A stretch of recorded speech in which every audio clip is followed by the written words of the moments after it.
Post date pregnancy की more than equal to 42 weeks से ऊपर चली गई प्रेगनेंसी। रिस्क फैक्टर क्या हो सकता है? एक तो कि आपने गलत डेट्स कैलकुलेट कर दी। मोस्ट कॉमन इज इडियोपैथिक, पता ही नहीं, प्रीमी ग्रेविटा है, फैमिली हिस्ट्री है, जेनेटिक्स में ऐसा है, प्लेसेंटल सल्फेटेज की डेफिशिएंसी है विच इज़ बिट रेयर, या फिर ओलिगोहाइड्रोमनियोस हो सकता है। बेटा तो कॉम्प्लिकेशन तो मेटर्नल कॉम्प्लिकेशन होगी, फीटल कॉम्प्लिकेशन होगी।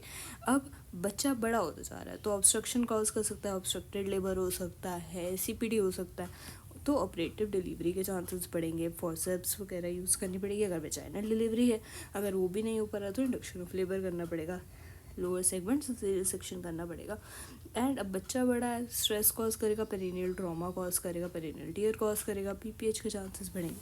फीटल में क्या है? Macrosomia, meconium, aspiration, still birth हो सकता है। डिसमेच्योरिटी यानी कि जो बच्चा होगा ना वो रिंकल्ड स्किन होगी, लॉन्ग नेल्स होंगे और वेस्टेड सा दिख रहा होगा, ठीक है। न्यूनेटल डेथ हो सकता है। How would you diagnose and investigate? तो मेंस्ट्रुअल हिस्ट्री अच्छे से लेना है, अल्ट्रासाउंड, डेटिंग अल्ट्रासाउंड करना है, फिर सीरियल अल्ट्रासाउंड करते रहना है, biophysical profile, amniotic fluid index, Doppler study करनी है, एनएसटी करना है, ठीक है। क्लिनिकल एग्जाम में डिक्रीज फंडल हाइट और लाइकर रिड्यूस दिखेगा। How would you manage?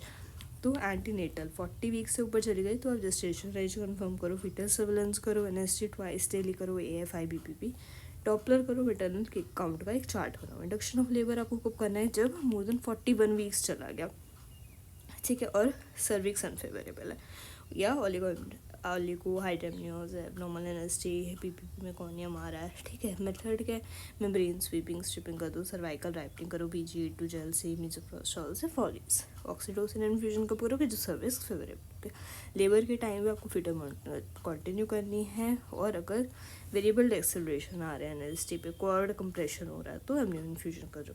Delivery में या तो ऑपरेटिव वेजाइनल डिलीवरी, या फीटल डिस्ट्रेस है, सीपीडी है, या इंडक्शन फेल हो रहा है तो फिर आप सिजेरियन सेक्शन कर दो।